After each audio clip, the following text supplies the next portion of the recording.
That's good. So he's not going to have his. Dennis, another week. What's happening with you, bro? Well, I have removed all prosthetics. I am now free floating, although I do have on Just a a regular human. brace to keep my ankle from twisting left or right when I walk, in case I should hit a stray pebble or the odd curb. But right now, a ankle twist would be devastating. It would set me back to the operating room. So while I am walking straight forward on two shoes, my feet look remarkably the same, although one is sporting a 7-inch scar below the ankle, which still tingles a little bit when I touch it. But completed what I would call the most excellent health care. And although I must say this, I wanted to point this out to you because see what your impression is, but these are great people. They're friendly. They shake my hand. They say hello. They want to know how I'm doing. They have great bedside manner. They're professional. They're thorough. They're efficient. They don't hurry, but they don't waste any time, and they won't leave till you're done, but they are efficient. And for example, I hurt my left ankle yesterday when I was doing yard work, of course. And I went in and she said, any pain, this and then. I said, no, not in that ankle. She said, what do you mean? I said, well, I did something to the other one. She said, oh, do you want me to look at it? And I said, yeah. I stripped off my shoe and my sock. She massaged it. She diagnosed it. She gave me a prognosis. All just on the cuff. Not in a hurry, but very efficient, very off clear. The cuff? And this and that and the other. And she also, for a couple of times now, she handled my injured foot. Lots of time doctors seem hesitant to touch you, even if it's what they will probe and they'll do this even to the extent of sticking their thumb up your ass or whatever they use. But I had wondered whether this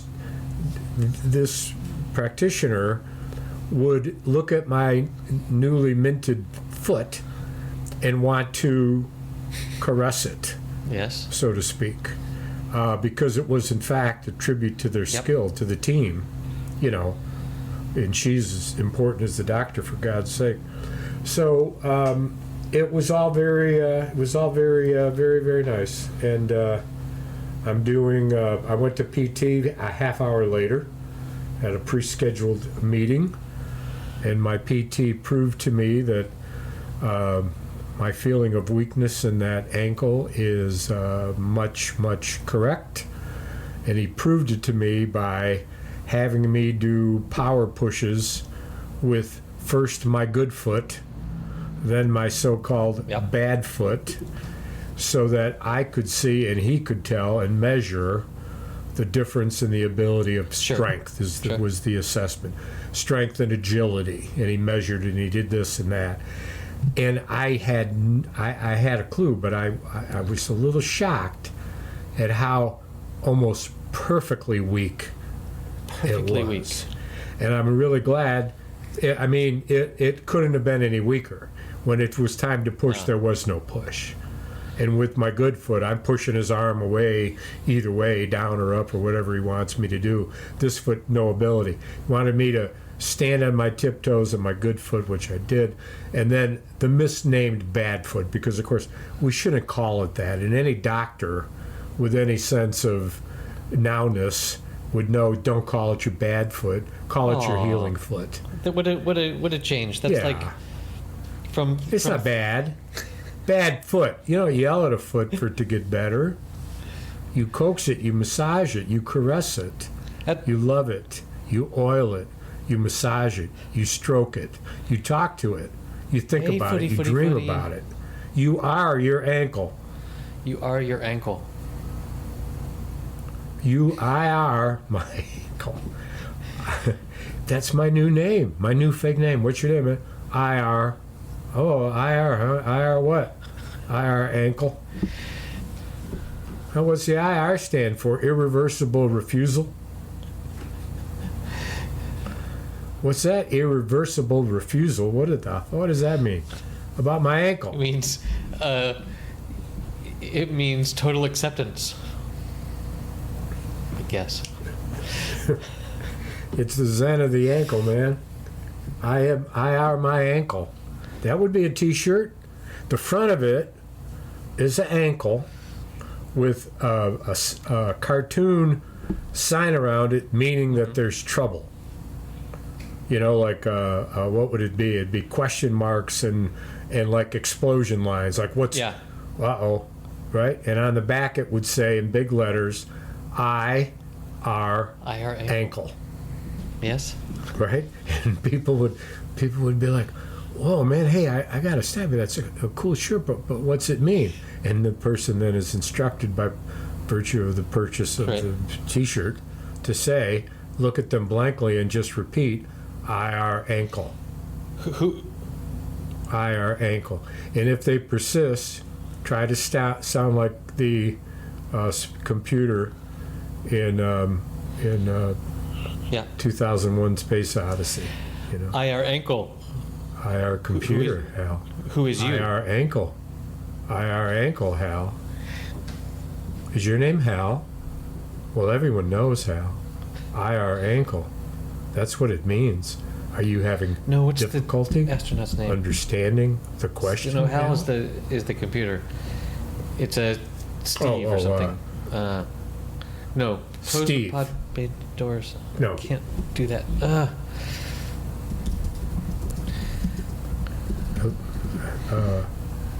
Dan? No, not Dan.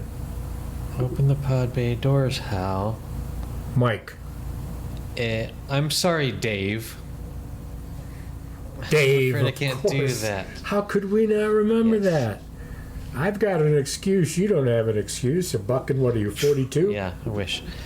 Or how old are you, 44? I am 46, I guess. Oh, Lord. Yeah, that's IR ankle. That's pretty good. But how nice that to get that sort of humanity treatment. Like it's almost like they went into medicine because they want to help humans in a way that some doctors don't give you that impression. Yeah. The surgery cost me $54.79, 4 payments. Multi-$1,000 surgery. The office visits are already covered. There's not even a copay. But I wonder what the insurance company is paying for each of your visits. Oh, thousands. I get a statement every charge. $2,000, $2,100, $2,200. You know, and that's the racket, of course, which is why our healthcare system will never. You can't. Those powerful companies buy the policy, and they, you know, and in the movement toward, as we are already there, the oligarchy in this country now, very clear. You know, I mean, it's right around the corner. It's the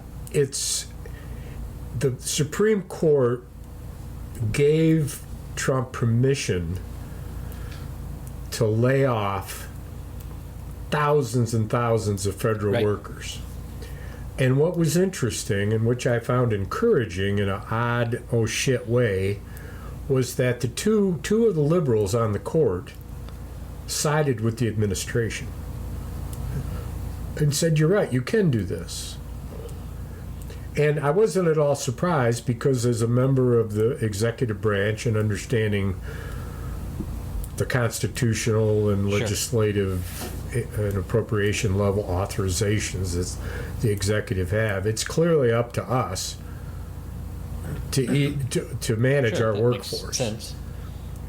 Within the budget, and that is an executive authority and enjoyed by the executive. And it's yours. And you can't legislate that.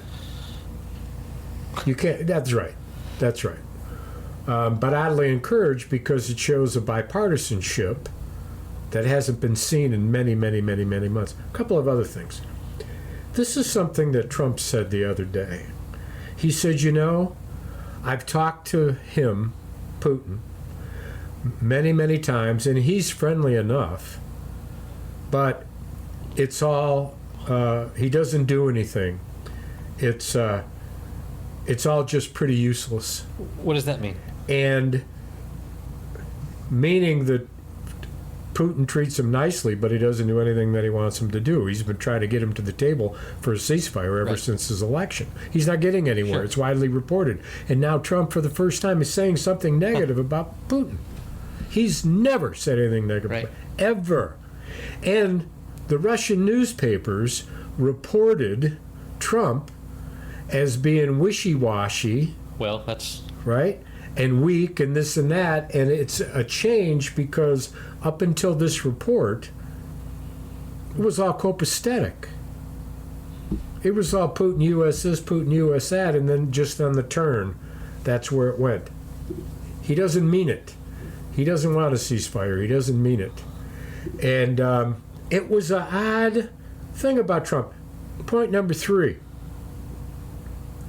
Trump had originally stated, the White House had stated, as you and I discussed, that they annihilated the Iranian, and there were reports I mentioned that said that maybe set them back 3 months.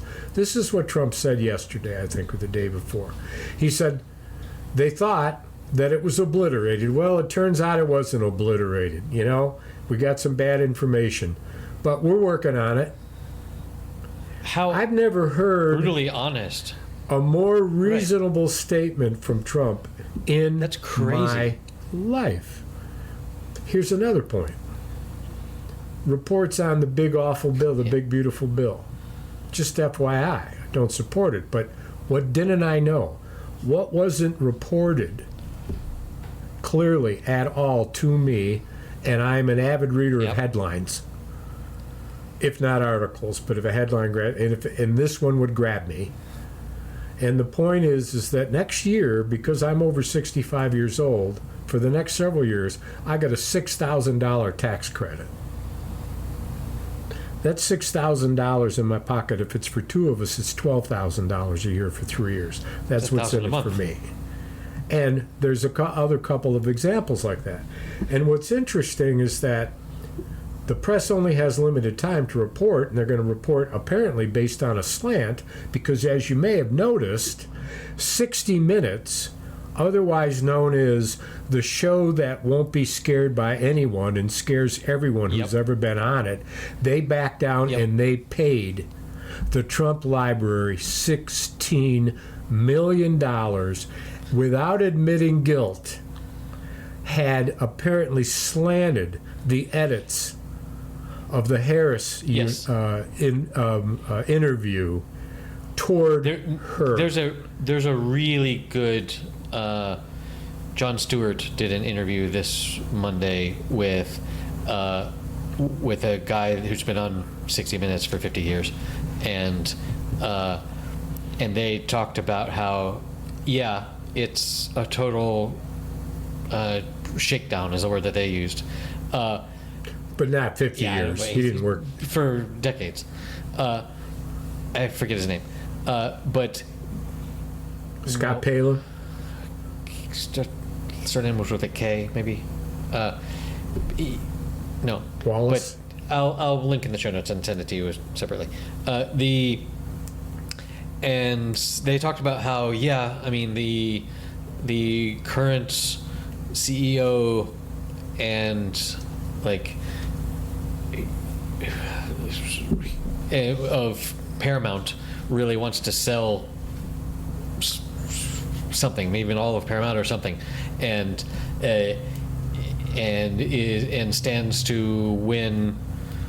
They're selling to someone that is pro-Trump, and this was kind of a scar on them. And if by settling for $16 million, just the 16.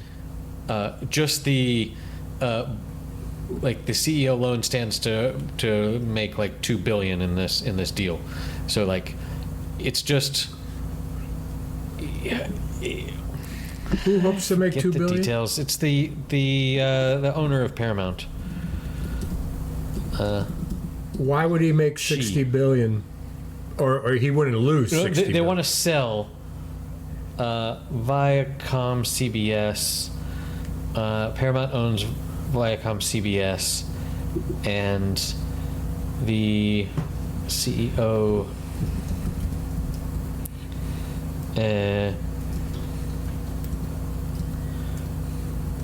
Yeah, I don't know. I'll link information in the show notes for anyone that wants to follow up on this. But like, there's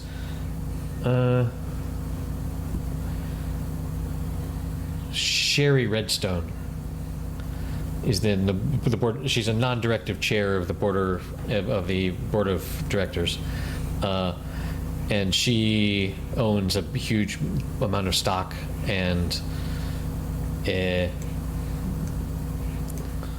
She doesn't want. This is worth it. It is a small price to pay for her getting more money in her pocket. 60 Minutes principle be damned. So yeah, and which is a business decision for neither you or I. Exactly, and also in any moral perspective, as if to say, judging. Like which of your morals would you bend for $1 billion? It's like. Well, let me question this. Let's say that the woman, Sherry Redstone. Let's say that Miss Redstone bought this company and built this company, did everything she ever did with this company over the many years that she owned it for one reason only, and that was to make money. And she hired people who brought to the table the other parts of that diamond that needed to be there for profit, which include creativity, honesty, good reporting, etc. But she, as the primary decision maker, said, yeah, we can do that, and I like that, I believe in that, but let me be clear. I'm doing this to make money. Everything else is a secondary consideration. Then it comes to pass these 8 years later. Yep. That there is an issue of integrity, and everyone in her division says the same thing to her. This isn't right. And she says, I know, from every angle but one. Yep. And you may recall our meeting on October 10th, 2018, when I stated, and this is verbatim, let me be straight about this. I'm doing this for money. Therefore, this decision is easy for me because I will make 10 times as much money as I will lose. And for each of you, I genuinely say no one I'm sorry. Has that meeting and says I'm in this for the money. Like no one talks like. Oh, I don't know that that's true. You saw the series Billions, so obviously it happened. That show was like a documentary, but aren't they like hedge fund people? Like those people, all there is money. Oh, sure. Right. It's So, not a good. like, it's not a good correlate. You're absolutely right. More like a network news with Jeff Daniels. But yeah, I don't think anyone gets into. Well, you've got your whole Succession mocking the Murdoch family. Yeah, how about Murdoch? Yeah, exactly. I mean, yeah, sure.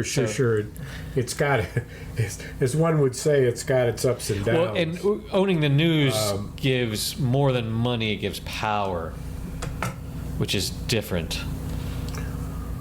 Well, yes, and of course we know that because of the documentary called Succession. But which, by the way, not surprisingly, came up by some group that claims to have some level of integrity to make such a decision, said that Succession was the number one television series or film series of the last, I don't know what it was, sure. 10 years or even 20 years. And on the list was 20 years, obviously, because 6 Feet Under was also very high up on the list. I think maybe number 2. And I was looking for the Pope and the new Pope. I think I might have commented to the news agency that it was obviously... That's too esoteric. An oversight. The Pope ones are too esoteric for general appreciation by the popular. Given what the purpose of these awards see, I don't know what are- awards, if it's Well, it was top 10. top 10 what? Maybe it's based on viewership, but yeah. I mean, I have to. Can I see your data, please? I'll write him an email. See what happens. So here's a situation. I want your comment. So 50 years ago, when I was going to school and working in Charlotte, North Carolina, I reported to my internship for my last year of college, and that had a social work psych overtones to it, helping system kind of skills, and showed up, and the place was upside down. The files were all, I've told you the story. Chairs turned, nobody there, basement of a church, hello, who's here? Guy shows up, name is James Taylor, black dude, says, how you doing? Yeah, I'm the only volunteer. They all left yesterday. Our state money ran out. Nobody could get paid anymore. They all abandoned ship. I'm the only one who's left. So I said, oh, well, I'm not going to go through the paperwork of change, and let's put the sign up and clean the place up. And when people come down for help, we'll try to see what we can do to help. So we did that. So they just named their fourth director after me, I think. And I wrote them and congratulated them on For, it. for a second, I thought you said they named him after you. Like, you are now Dennis. No. It's got a funny. Name issue to it. That when I got there, it was called the Ex-Convicts Organization, called ECO, and that's what it was called, was ECHO, and and the vernacular when it was created was that's what people who did time called each other in reference, and that was the deal. Well, that became PIC, and so I used the acronym, but I changed it to be called Energy Committed to Offenders, which of course that also had a persona to it, and so that became out of vogue, because why call them offenders? Call them formerly incarcerated people. That would be an odd acronym. ECOFIP. Yeah. ECOFIP. What do you work for? ECOFIP. I'm sorry? ECOFIP. Your ankle. Are you speaking in Indonesian language? Oh Lord. And then so they changed it to the Mecklenburg Transition Center, and they had another. So I wrote they had this release, and it came from their communications person, and it told me, this woman's on board as a newsletter, whatever. I wrote back, and I told them a story I just told you, but I named names, gave them a history, and said, I'd love to connect with you guys. It's so great to see you're thriving. I sent it. 2 weeks later, I didn't get a response, so I sent it again. 2 weeks later, I didn't get a response. I sent one today that said, I wonder if anyone's reading my emails. I wonder if these are getting through. Could you let me know? I sent it again. And I'm going to keep going with it. I'm going to get the director, the person I was congratulating, or the communications director. Somebody's looking at these. They're not coming back to me. There's no way for me to tell from looking at them. Those aren't mutually exclusive, though. And there are ways to track if emails have been opened. There are programs you can use, but go into the details of when I'm logged in. No. The screens, there's a way. What's typically done is in an email you can embed images, like you see images in emails all the time, and either the two ways of doing that is you include the image like almost as an attachment with the email, so like it's all self-contained. But often what you can do is you can like say, open this image at this website, and then when the person reads the email, it goes and it hits that website to get the image. But what you can do is you can put like a little 1 pixel transparent image somewhere in the email, and then whenever someone opens it and it loads all the images, then you know that it's hit your website to say that, oh, this email has been opened. So that's a fairly common practice, but I recall, and not lately though, I recall that when I sent an email and I could retract it until one person opened it, and then after that, it was too late. So that was the footprint that somebody had to open. No, that's not. But That's that not seems to have disappeared. You can't retract. It was back in the day because I was able to retract unless somebody had opened it. No. I'm stating a fact, Well, not that a wasn't theory. email then. It was some other messaging service. Because that's not the way email works. No, it was an email. It wasn't. Bro, I know more about this than you do. I mean, what are your credentials? Emails go out. I was at the computer.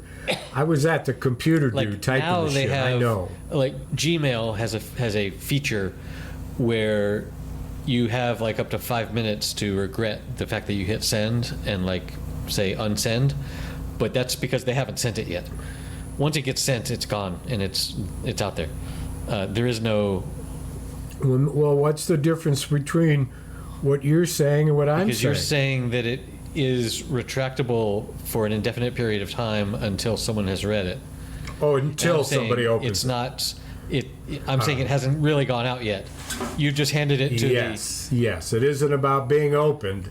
It's about it hasn't even been You've sent. put it in the outbox, and you can go and still get it out of the outbox. Yes. To use a physical analogy. Understood. Well, that's a very good explanation. You know, if you went back to school and stuff, you might be able to get a job Maybe doing something. one of these days. Because you could. One of these days. You have at least an adequate grasp of these things. Me, I gotta know it, man. I'm at the keyboard. You're all up over the keyboard.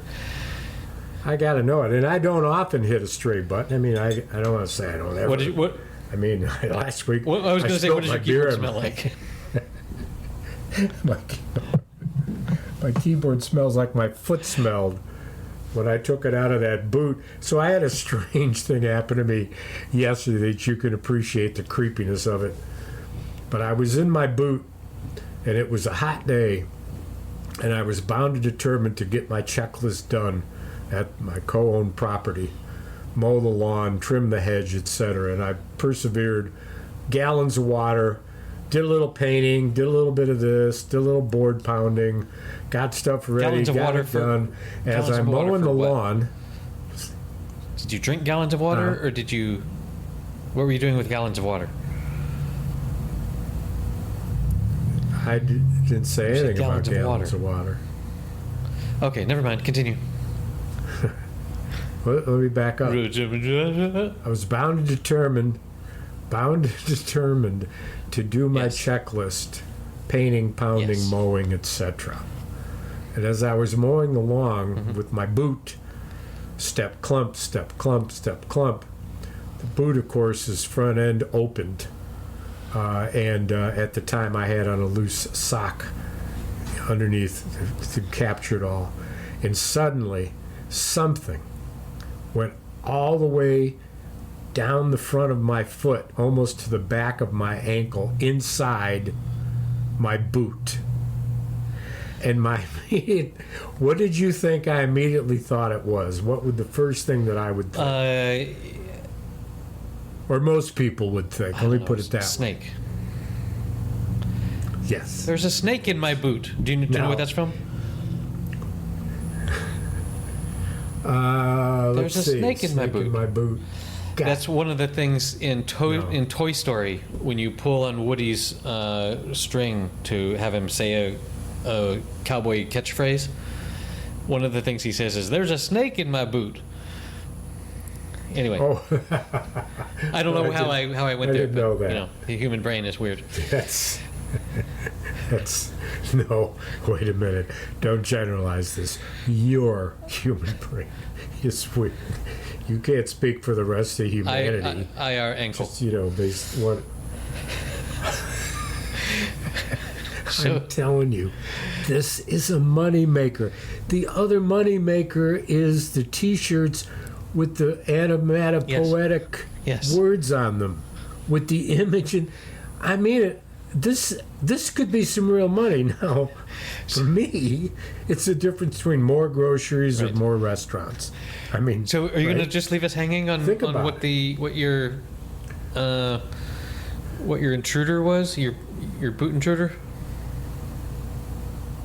As it turns out, of course, it was a weed that was strong enough not to break when I went over the mower, but it chopped it all up so that it was a low bent reed. And it went perfectly up my boot without hurting any skin, and all I had to do was step backwards and it retracted, and I yelled out, "Damn snake." But the ridiculousness of it being a snake, that'd be so quick. Whew, snake there, the snake's gone. As you may recall... But then I was afraid it was a bee. Right. I should have asked you to guess. You would have said bee, too. Bug, insect, as you may recall, last year or 2 years ago, when I was in the States, and I was canoeing or kayaking, I guess, in a lake, and something jumped out of the water onto me, and then I thought it was just a stick, but then it like slithered away, and I was like, "Oh, fuck, that was creepy." So I've had a surprise snake incident. Yeah, it's I've had rattlesnake. It was was it real? Still in my mind. I mean, it was. There was some rocky turf, dusty turf that I hiked over the years. We all have mental rattlesnakes in there, rattling around. We all have mental rattlesnakes. Huh. It's interesting you say that, because that could be an interesting name of a new novel you and I should write together. Starting now. Sounds. This is what I've learned. What would the title be? Mental rattlesnakes. IR ankle. Mental rattlesnakes, IR there you go. ankle. That's bestseller right there. So, there's the top 10 opening lines of novels in the history of the I think I've seen some of these, novel. but there's some good ones. And so some of them are lovely, and some of them are surprising, and some of them, of course, are well known. But so we have to think carefully about the opening line. So we're going to each take a turn and write. I'll give the opening line. Because she had a stumpy leg when we made love, she literally rode circles around me. Kerthump, kerthump, kerthump. I am ankle, she announced. IR ankle. Damn it. Wait, cut. Edit. I am ankle. Well, that could be the follow-up. IR ankle is small I, small r, ankle, with the ankle in the front and then the IR ankle in the back. And the next follow-up is caps, I am ankle on the back with a different image of an ankle. This time not the question marks and the explosion, but like a powerful kaboom kind of thing. I am. Right? Maybe. The IR ankle is you foot? I am ankle. That's the follow-up. I am. Well, I just looked up some of the best opening lines of novels, and the number one should be. These are the best of times. Yeah, that's in there for sure, but I mean the first one is "Call Me Ankle." I mean, "Call Me Ishmael." That's the. But yes. I like "Call Me Ankle." Which I had a conversation IR ankle with you. is a great opening line because it immediately the reader is like, "The fuck is going on here?" I need to read more. IR ankle, period. What a name. And that was just the start of it. Right, exactly. And then you proceed on to talk about mowing the lawn or whatever. Huh. That could work. Huh. Well, so, hey, yes. I had a question for you. You there, with your hand up. Put your hand up. So, when my... I thought you had your hand raised to ask me a question. My hand. I don't see myself on the screen. It's all you, bro. Oh. So I've got 3 damaged limbs. I've got the recovering ligament, long story, many episodes.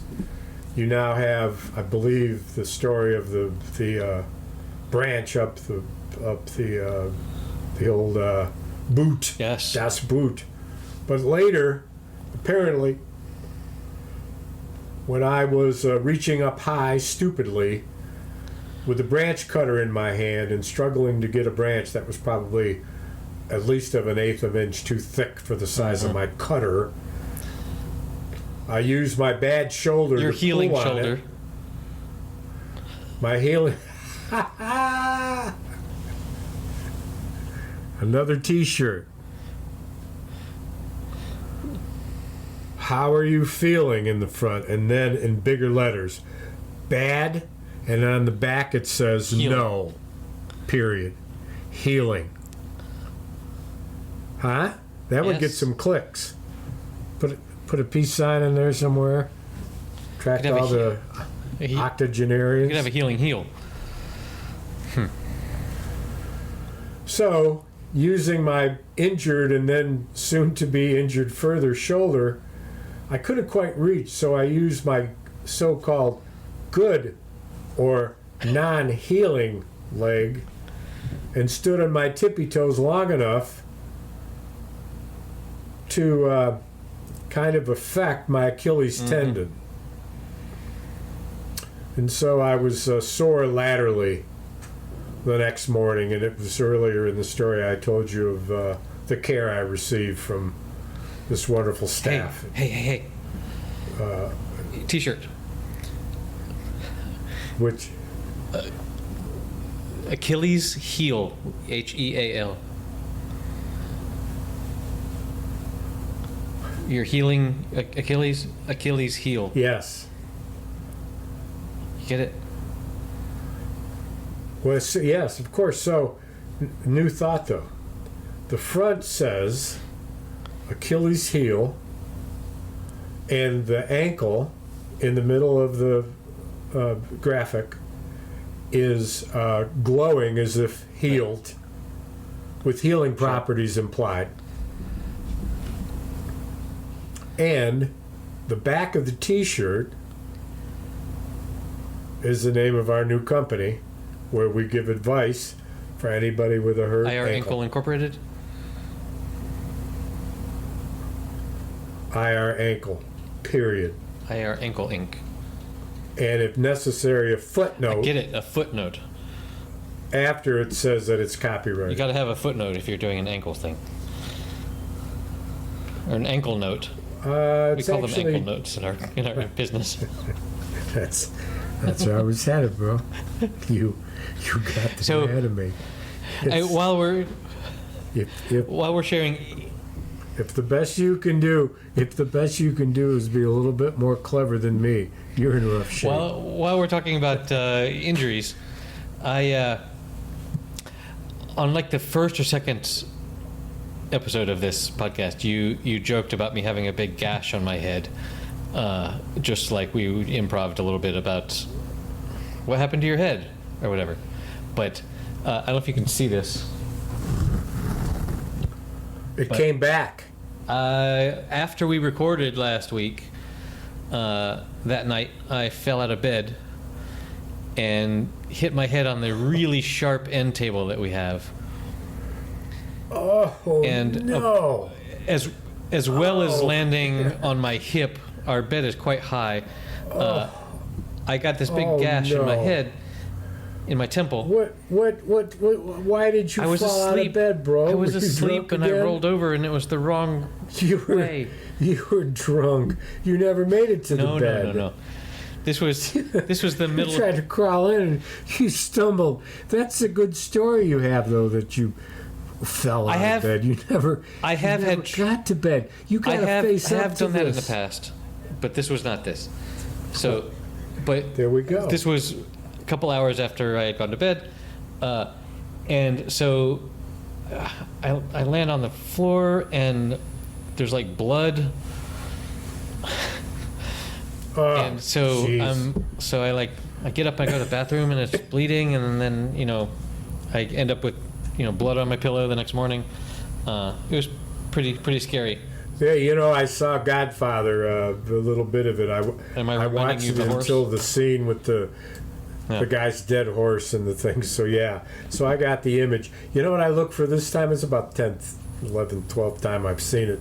Is that I look for any blood in the bed prior to Right. him realizing there's blood. And I've known for years that immediately before you see his hands move, there's blood in the sheets because he's moved them into view. However, this particular viewing got me to the point where I realized that the way that the satin sheet was laying, that in the folds of it, it looked blood red. It was one of the two scenes I want to mention in the whole movie that is just so striking to me, because it is of the most premier expectation. Unknown Sure. is the first time you ever saw the movie what it was, but you knew when you saw the blood. First thought is they cut his legs off, or they've cut him in half, or or whatever. And so very striking. The other one that I've said to you before is they got to kill Paulie. They got to kill Paulie because the Godfather Corleone has been shot on the street, and Paulie, of course, was sick. That's because Paulie was a rat. And so they told Paulie, take the afternoon off, but you got to drive us to this place. They drive out in the marshlands outside of New York City, and the Clemente, big fat Clemente, who's sitting in We're heading towards the cannoli, right? seat, says to Paulie, who's driving, who's got a cold, is driving, the guy sitting in the back seat. His wife says goodbye to him, and she says, "Don't forget the cannoli." And so he says, "Hey, pull over here." They're in the car together, the three men. Pull over here in this marshland. I got to take a piss. And he gets out to take a piss. And the picture is this perfect image of the marshlands outside of New York City and the gangster car parked there. Fat man, you couldn't see him in the scene. And in the just in the off center was the Statue of Liberty. No shit. And it was this long scene of the tall grasses of the marshland waving in the breeze. And the image of New York City, and you knew Flat Clemente was taking a piss. And then you heard the gunshot, you could hear the blood splatter. You knew that Paulie was dead. And Clemente walks back, and the script said, leave the gun. And instead he says, ad-libbing, he says, leave the gun, bring the cannoli. And every time I see it, I'm impressed with the connection between visual, script, and then the actor's grip of the character, which is such a distinct power in a movie. And every one of these actors in that goddamn Godfather had that authenticity. What I love about that line is it's so Italian gangster, but what I love about good gangster stuff like Pulp Fiction or whatever, where it's like the gangsters are doing gangstery stuff, but they're also real people that are running errands and like need to bring home some dessert, right? And Right. and their wife is going to be pissed if they forgot the cannoli or whatever. I must have mentioned this to you, but my favorite recent learning about The Godfather is how Al Pacino was such a total noob, and like no one, all the other actors like would laugh at him behind his back because they thought he was miscast and was a shitty actor and like was ruined. Yeah, Well, I didn't know about he's this. apparently he's written a book where he goes over all this. I wonder how much that influenced his character, because he plays with a kind of indignation and powerful individualism that. And there was some, apparently, you know, in the scene where after he shoots the guys at the restaurant and he has to like run out and jump into a car, maybe in a moving car. Just saw it last week. Apparently he got really badly injured shooting that scene on one of the takes. Like the car, something about jumping into a moving car went wrong, and he was like out for a couple weeks recuperating. Oh, really? And did not know that. But just how, like, he talks about, like, even after he had made that movie, like, still people didn't recognize him on the streets of New York City, like, because he was just more or less a nobody. He was far from their first choice. Well, he was. Whatever, Coppola saw something in him and like went against, like, no one agreed with his casting except for like probably Coppola. Did you ever disagree with it in any way? Of course not. I mean, now it seems in retrospect. And so, who said it was at the time it was being filmed? All the other actors. This is an actor's thing, not a release thing. This is all the other actors scoop. during the shoot, and and the other, like, the people on the crew and stuff thought like, this guy doesn't know what he's doing. What did Marlon Brando think? I didn't ask him. I don't know. Well, that would be the only one you'd really care too Sure, much of course. about. If Marlon Brando. You're good. You're made. Exactly. You're a made man. So it goes. You know. So that's the most interesting trivia about The Godfather that I've learned recently. Well, the HBO just bought out the rights to it, so they've been showing all three nonstop. And when I'm clicking through trying to figure out what I'm going to do as I start to get sleepy in my recovery room down in the comfortable couch and the nice big screen, I'll click through and I'll see what time it is in the movie, and I'll guess where are they at in the movie. I get it pretty close, you know. And like the other day, I said, "Oh man, this is the wedding scene. Yeah.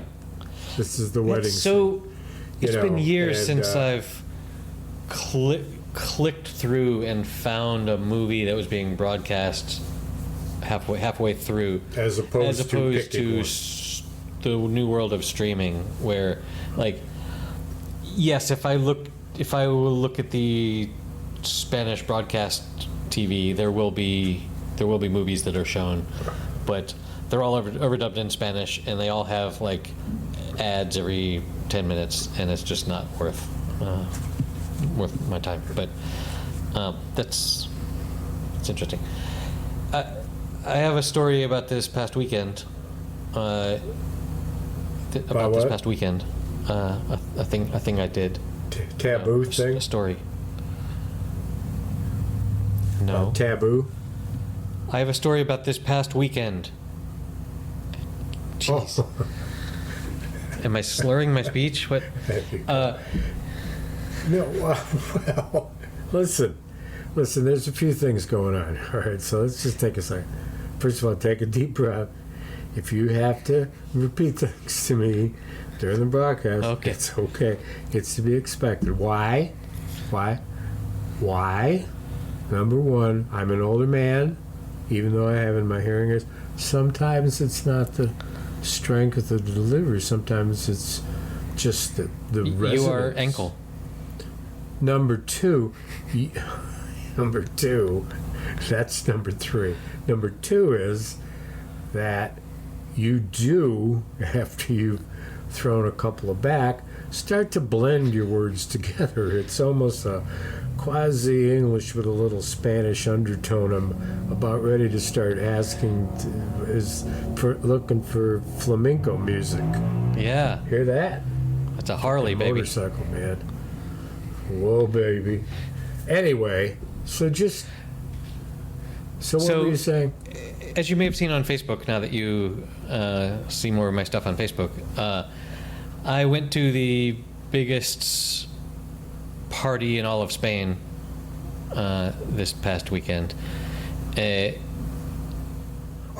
saw the picture. Probably. I commented, didn't I? So every year in July, and normally I'm not here in July. This is the first July I've been here in a while. Right, that's right. In Pamplona, Spain, they have the San Fermin festival, which was made famous to the rest of the world by Ernest Hemingway in The Sun Also Rises, where he talked about how cool and brave all these people were running with bulls. Running with the fucking bull. Did he do it? Probably. He did, didn't he? But it's this crazy party. It's no longer really about praising the saint. It's everyone goes to this town, and everyone's dressed in white, and everyone has a red scarf. But I saw your picture. I am gonna copy it. I'm going to turn it into an oil painting, and I'm going to mount it. It could be on the back of one of our T-shirts. So they do this. There's a really important ritual about it. The party doesn't really.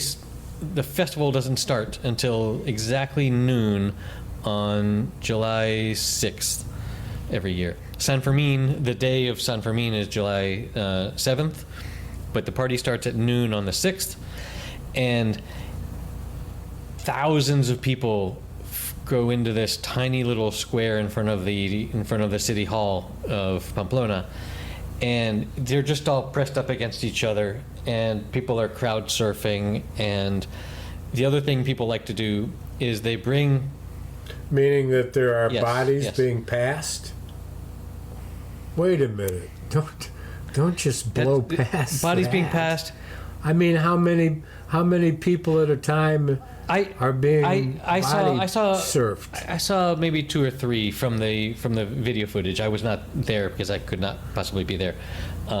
They also have these inflatable beach balls that are probably at least 6 feet in diameter that they pass around the crowd. So there's this huge balls bouncing around, and some people have flags, and what they also do.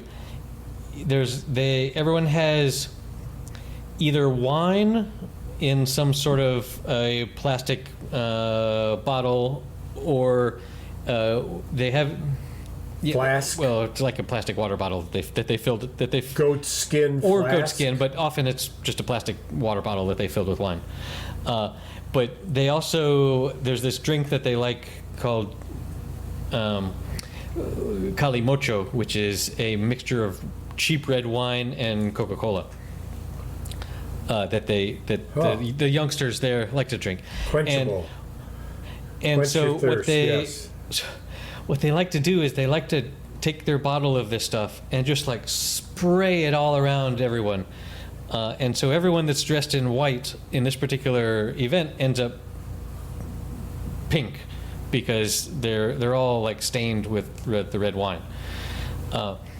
And then at exactly noon, so we got there at like 10 a.m. and we went to see the square where this was going to happen, like in an hour and a half, and there was pretty tight security. Like my wife had to open her backpack to make sure that, I think they were looking for glass bottles because that would be really bad. Right, that could smash. Or maybe right. weapons or something. I don't know, but. We also saw on the roofs there were snipers taking up position. You listening? Yeah, I had a hiccup. There were snipers. Snipers? Because what the fuck, man? If you were going to commit a terrorist act and kill a bunch of people, this would be a great place to do it. So, but they make you feel safe or dangerous? It makes me realize that, I mean, I guess safe because, like, Cautious? we don't have, like, machine gun attacks in Europe. We have knife attacks. But, like, if you're in a place that's totally you have what attacks? But, like, if you wanted to stab a whole bunch of those people, you totally could. And if the sniper could tell who was the stabber, they could take you out. I don't know. So we went to another square that was further away where they had the big screen set up so we could see the other square. Because it was much too crowded for you to get. And even the square we were in got super crowded, and we got and people were throwing wine around, and we got all. Did you get the ball? No, I wasn't in the place where the ball was. Did you? But. Oh. So what did you guys do? Did you like the wave? There was a wave that happened. Did you organize the thing? Did you like lead the, hey everybody? Did you say, hey, look on my phone, here we are. Let's get organized. There was a guy on stage. Like, there was a guy on stage with the microphone, but he was like live broadcasting to the nation of the stuff that was happening here, and he organized a wave in our little square. Like, this is on national television. And so could you, when you saw the playback, could you would see have been yourself? a little tiny blip. You zoom in? It doesn't. You got the technology. I heard you have access. I have you have access to the best satellite enhancements. So anyway, I was there with my whole family, my wife and kids, and even being further away from what seemed like the rowdy youth, we still got quite stained with wine. And if it was just wine, it wouldn't be that bad. But the mixture with Coca-Cola means that it's sticky, and that's. And so you got what? Because people were slopping. No, while they people were throw. drinking it? People sloppy? take their bottle and throw it around at everyone. You didn't understand that part. Oh no! Yeah. I did not people are get throwing wine at each other. They were shaking it. Oh, it's God! It's just, did they wear hats? No. I mean, I had a hat, but that's just because I'm cool. Goggles? No. So it's oxygen tank. Oh, the slime, the stickiness. Yeah. I couldn't. It would. Well, of course, in the heat of it, I suppose. But at some point, you'd say, "Oh my and then later, God, I'm a sticky." Later, there were mess. There were places where, and then the streets are just full of people the entire, not just the entire day. Yeah. But the entire 24 hours. So your whole family got soaked. All the kids, four of you. I mean, and but then in the streets, there's all the these old cobblestone streets with houses and apartments and balconies and stuff, and the people that live in those houses come and will like throw water out onto the crowds, which the crowds love, Well, yeah, and it cools you down, and it's fun. Remarkable. Did you get? No, I did not. You get one I of did those? not go there, but no, you. But there were about 20 minutes where we were trying to get from one square to another place where it was just you were just packed in with other people and pushing you around, and you couldn't just no sense of I struggle with my bad legs and shoulder. but there was, no, I you couldn't could be in that but crowd. just the But lack I will of recover from this. that lack of autonomy and where you're just in a crowd, and if I can see how like a major trampling accidents like kill people, because if a bomb went off or something, it would just be a total frenzy and people would be stepping on each other all the time, like just a horrible situation. Yeah. But so that was okay. Then we went to see some friends and had a lovely barbecue, and then we came home. But so the way this festival works is it's 24/7. It goes all day, all night for 8 days. Like at any given time at 5 a.m., there are people there partying, drinking, dancing, just having a good time. Yeah, it's shit. How long? It's 8 days of 24/7. 8 days? Yeah. And it all starts with the run It all of the starts bulls. with the Chupinazo thing that we were there for, where they throw alcohol around. Right. And then every morning at 8 Right. a.m. they have the running of the bulls. So at every morning at 7 a.m. the police come and they do this amazing job of cleaning the streets, because when the bulls run, the streets are totally clean, but like 2 hours before, the streets are full of broken plastic People. beer cups and debris and shit. And so they have this amazing like street cleaning system where they come and they clean it all every night. Really? Immediately Yeah, before the and, run? What is it, big machines? Just yeah, Vehicles? and a team of people, and then they have to put up the barriers so the bulls Right. don't get out, and then they have the run every morning, and it's broadcast live on national television. So what distinguishes, how do you get to the point where you're being chased by the bull? You choose at 8 a.m. to be inside the bull run route. Yeah. Really? Yeah. Just like that? No, You sign anything? there's no insurance waiver or anything. You You I- didn't do, I mean, you Well, had no. family. We weren't there the next morning. We were just there for the one day on Sunday. The first bull run was on Monday, Not for the actual running? but Oh, I have gotcha. been, and Mm-hmm. but I remember that. but from like prior if broadcasts. you've been out drinking the whole night, it's not a good idea to run. Like the people that run go with like proper running shoes and have had several hours of sleep at least. But like It's kind of, they need to But know like what they're doing. I've watched all 3 runs so far. 2 of them live. Like my daughter and I get up and watch the 8 a.m. Run, and it's the craziest fucking thing.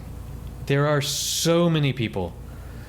If it were like 200 people and the 6 bulls or whatever, wow, whatever. But there's 2,000 people and 6 bulls. So it's just so there are just so many people, and the people are running while looking back behind them at the bulls, and so they end up falling over each other, and like almost all the injuries are people stepping on each other. It's almost Because the bulls, avoid don't the want people. to fuck with people. They don't want to step on you. In fact, if you're on the ground and a bull wants to run over you and it feels its hoof on you, it'll like not put weight on that, because like it doesn't want to trample you. But it's like everyone that gets hurt is because it's the people running into each other. However, Right. This morning there was there was one guy who the bull's horn caught up under his shirt and dragged him. He had dragged him like 50 feet until his shirt wow. broke. But this is a really sharp horn that was so close to totally gutting him that it made it under his shirt and not break the skin. Yeah. Missed. And just it's like what you're getting out of this. Like my take on it is, it's kind of like a roller coaster in that it's fear that is very low probability going to hurt you. Like it feels really scary, but the probability of actually getting hurt is really low. But then being on a bronking bull, on a bucking bull, or on a run with a bull, run with the bulls. Oh, on a run. Somehow I shifted into a rodeo. Somebody, maybe you, yes, riding a bull, and I thought, wait a minute. No. Where is this going? So, right. Almost. Well, why is that? You would think that 2,000 people would have a hard time getting ahead of 6 bulls. Bulls are faster than people. And people that are channel. Running can run at about the same speed as these bulls are. A bull? And so what do you hang out on the side? That's what they do. They run alongside the bull. Like, the ideal is to run beside the bull and like put your hand on its rump while you're running with it, briefly. And for you, that's an experience you will long remember from your youth, when you were on the farm and you put, yes, your hand up there. And that's, yes. That's that story. You don't want to go there, do you? Bull I honky. didn't expect so. Yeah. So anyway, that's a thing that's going on this week. So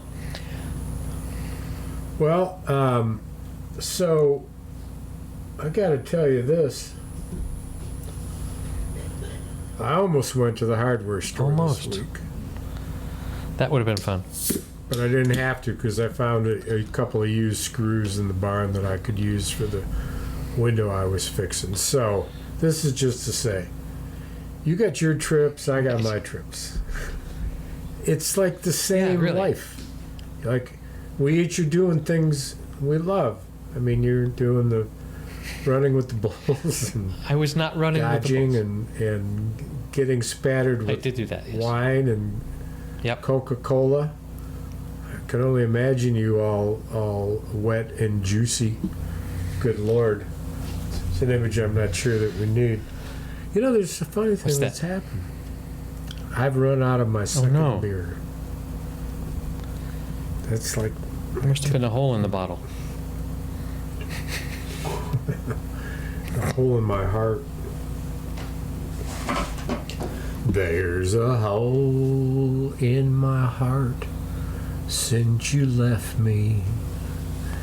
It's been 3 days that I've been alone. I'm just laying in bed, smoking ciggies, and hoping you'll call on the phone. I can see the bright sun is shining, and the birds outside my window do sing. But I lie here just hoping and crying that the telephone soon will ring.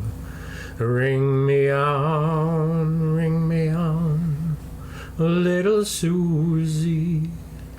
I can see that I've hurt you somehow.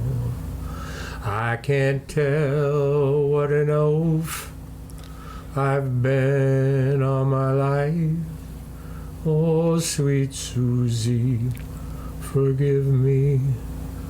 Oh, please. Uh-oh. What happened? Her ankle.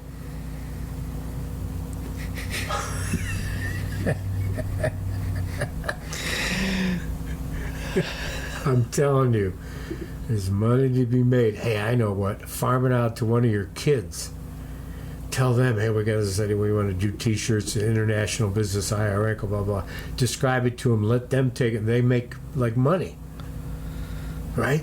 So they got, like, enterprise, teaching them capitalism, marketing.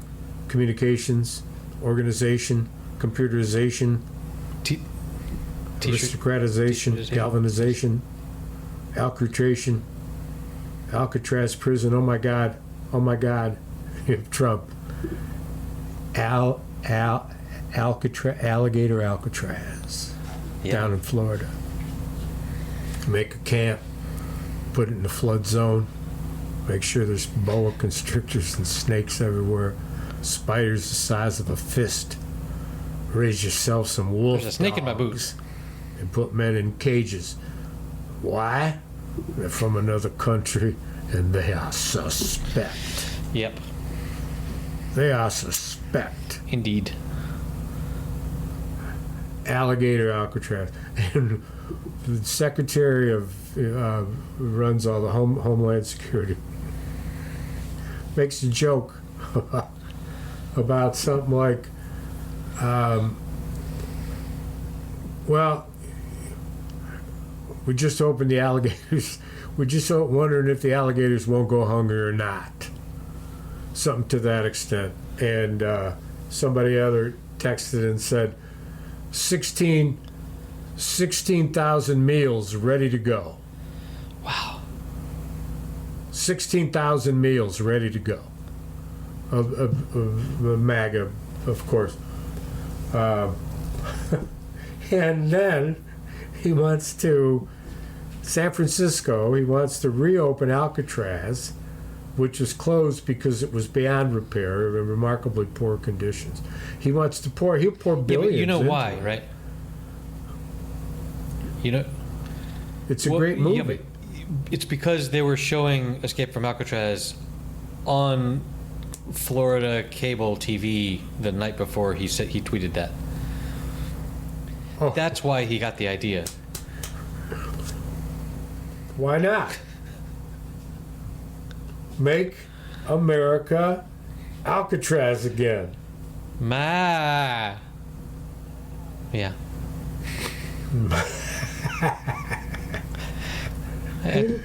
Oh, good. I'll tell you, we're a history in the making. Oh, so Yes. I want to ask you this: when I get my planning together and plan on coming to Yes. Europe, and we'll see you. What can we put together with you playing a few blues tunes and me playing harp and us singing together? I can sing many of the vocals, of course, for a little two-man show somewhere in your little town. Because you can be ready. If I knew any blues songs, Well, you can learn blues songs. I mean, you don't have to have a freaking degree to be able to pick up a fucking simple blues song. You play blues all the time. I mean, You have with me over the years. you tell me the dates and I'll see what I can do. I can probably get. Oh, I don't have. I could probably get a place to play. But is there Yeah, a there's place? a couple places that do live music sometimes. That'd be cool, huh? I guess we would need to practice. But sure. No, you would need you. Well, we would each on our own, of course, Right. for a while, till we're together. You know, there's something about the process of playing live that I would love to be able to capture. Now, you've got some great capabilities by way of video recording and whatnot, but one of the ideas to think about is that there's this thing of showing up to play at a place and saying, you know, we're going to be here for the next 4 weeks. And during those 4 weeks, we are going to learn in front of you to play with each other. And you're part of that because in some of the songs we sing, you're part of that. And it's actually a project. I mean, in Europe, you can just go out to a square and busk and hone your craft there as well. Well, 2 people, yeah, easy enough too, with the right, you know, amplification, something small that you can cart around pretty easy. wouldn't necessarily go acoustic. Oh, harp is loud.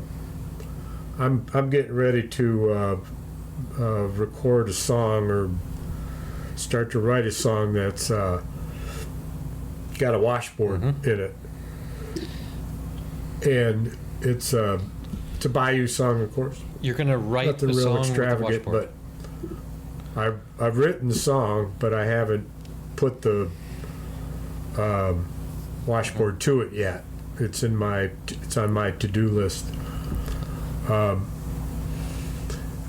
it's going to be fun because you've got 5 fingers, obviously, and you've got a washboard hanging over your shoulder, all riveted like a washboard, of course.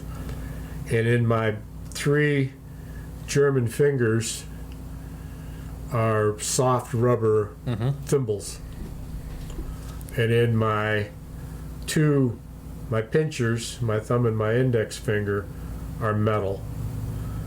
And they're taped on with Band-Aids. Why not? And so I've got the ability with both hands, 5 fingers per hand, two different types of strokes, hard metal or rubber. But it's louder than shit. Especially for the guy playing. It's louder than shit. It's got to be. It's louder than shit, and you can't be anywhere near a mic. I mean, and if you are, that's all you hear. And my wife bought it for me, and I was playing it to some Cajun shit, Louisiana Cajun shit, learning it, perfecting it, what to wear, how to do it, how to keep them on, how to play it. I came by and said, "Stop it." Oh, Lord. Shut up, you. Shut the fuck up, Dad. My daughter yelling. It's a daughter with, Dad, stop it. It's too noisy. Dad, you're driving us crazy. Well, so it goes. But it's an interesting instrument because it's so physical.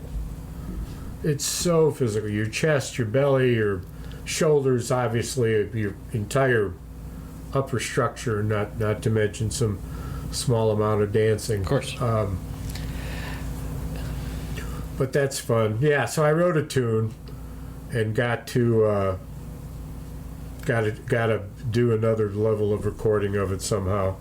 I looked into this thing about apps, which I would imagine I would feed into it the lyrics and my voiceal, depiction of what I want it to sound like. And the AI would pick up on that tune that I was struggling for and put instruments behind it. There must be programs like that. I'm not in that world. Yeah, there are. I mean, I've looked at them. I haven't picked one. But I'd rather that the band heard it and just started playing. You prefer it to be a human-inspired melody than AI slop. AI slop. All right. Yep. I think we're... You got anything else to say?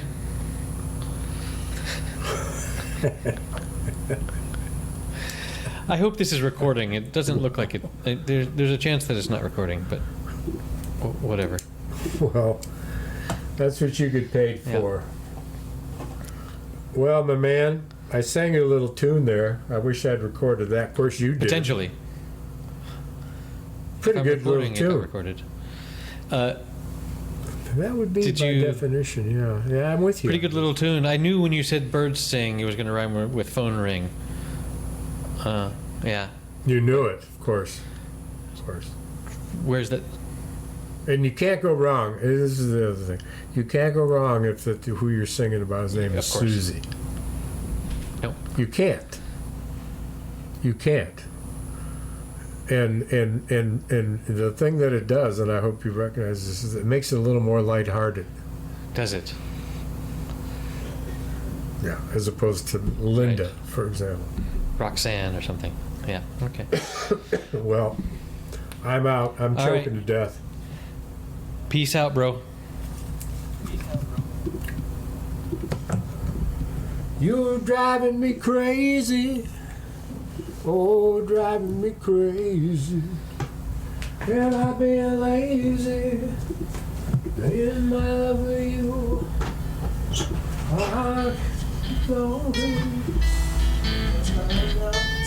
Yes, ma'am. All right, that's it for episode number 254. You can find these show notes at happyhour.fm/254, where there is a link to the bull run that I specifically talked about, where the guy got dragged. There's a link to some Al Pacino interviews that corroborate what I said. And you can help support the show at patreon.com/happyhour. See you next week.